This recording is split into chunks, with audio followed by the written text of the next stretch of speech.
if you've completed everything on time, then well and good. If you haven't, then don't stop at I failed to do this and then just be quiet in front of the recruiter. Don't do that. You say that you failed and then you say, what did you learn from it?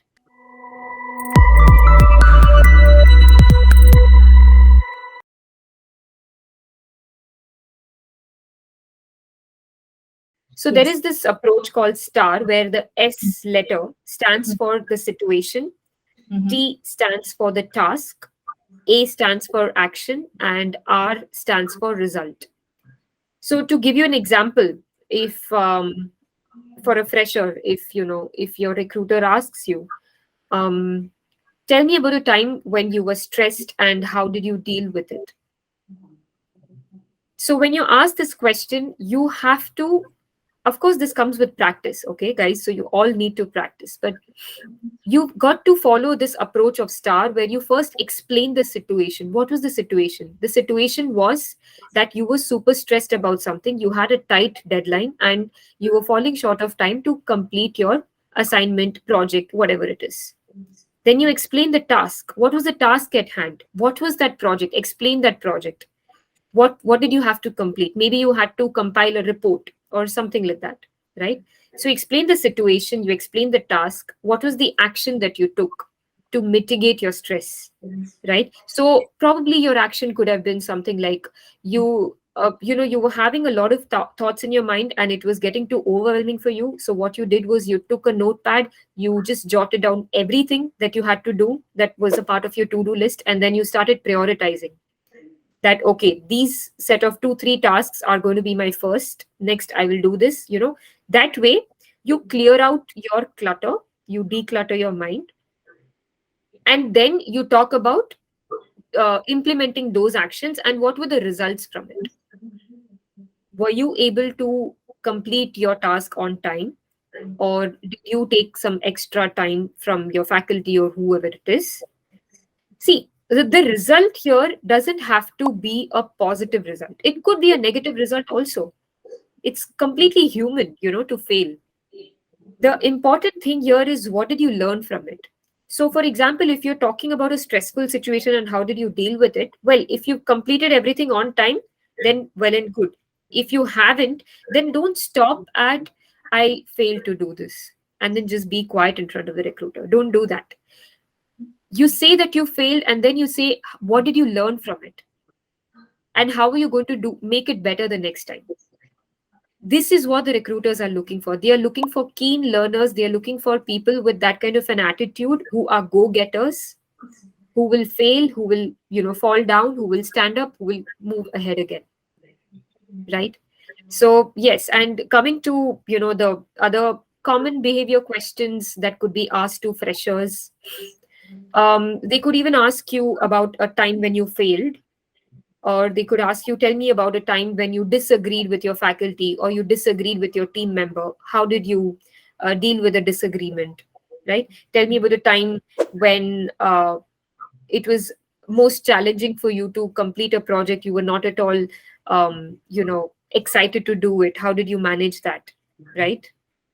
And when it comes to experienced people, again, there could be a huge range of questions for experienced people depending on how much experience they come with, and how many how many subordinates have they managed under them.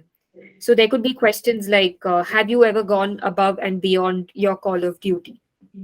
So that is to see whether you only stick to your job description or are you adaptable depending on the situation, right? Have you always been like, oh no, it's 9 p.m., it's my time to go home. Okay, no matter whatever happens, I'm just going to go home. Is that how you are? Right? Or they could ask you, how do you share negative feedback with your subordinates? Because sharing positive feedback is simple. How do you share your negative feedback, right? There are different ways in which people share it. So you could ask about that. I mean, the recruiter could ask about that. And then they could also give you a hypothetical situation and ask you, how would you feel if you were in that place? Right? For example, let's assume you encounter a problem, but there are no official guidelines of solving it. What will be your course of action?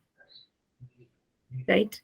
So all of these things are going to test your integrity, your professional ethics, or how do you address any resistance or immunity to change from your team members. That brings up the topic of change management, right? So these are a few frequently asked questions in behavioral rounds, typically for freshers or experienced people. Right, Dhwani. Those are all of them were really intriguing questions. Uh, One more question comes to my mind, Dhwani, is that what are your strengths and your weaknesses? Now, Yes. personally, I am really scared of this question because for strengths, I have a number of things to say, which are my strengths, I could say. But with weakness, I feel it could be risky, talking about your Hmm. weaknesses. So how do you see candidates answering a question like that? Right. So, as you said, talking about strengths wouldn't be difficult for candidates to answer because it's something good about them, right? When you talk something good about yourself, you get that immediate boost of confidence. And so you're able to talk about it very easily and quickly.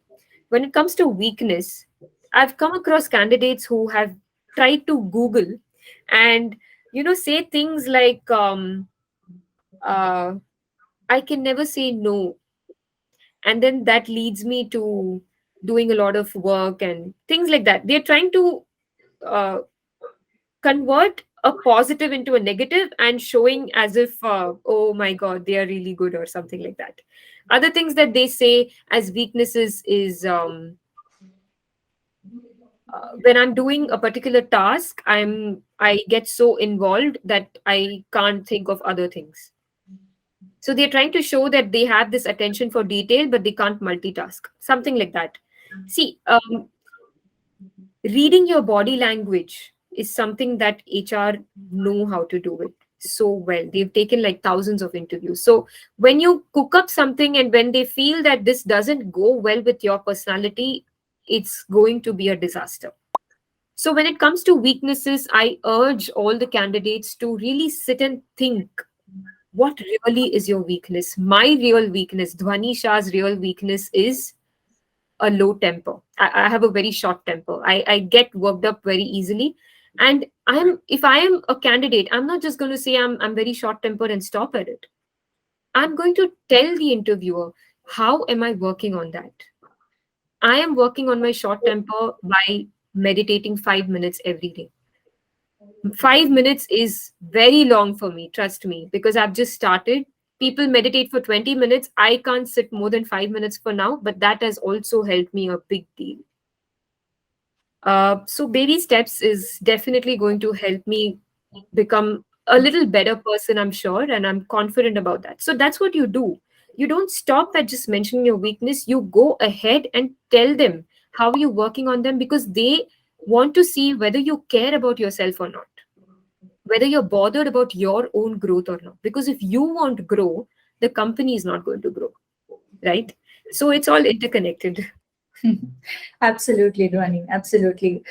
Speaking of baby steps, I think it's really important for the candidates to practice, take those baby steps in practicing their interview skills and the way they exhibit confidence and honesty and all those traits that you just mentioned, right? So, whether you're a fresher or a working professional, if you need to practice your mock interviews, then I totally recommend you to take a mock interview with Dhwani Shah.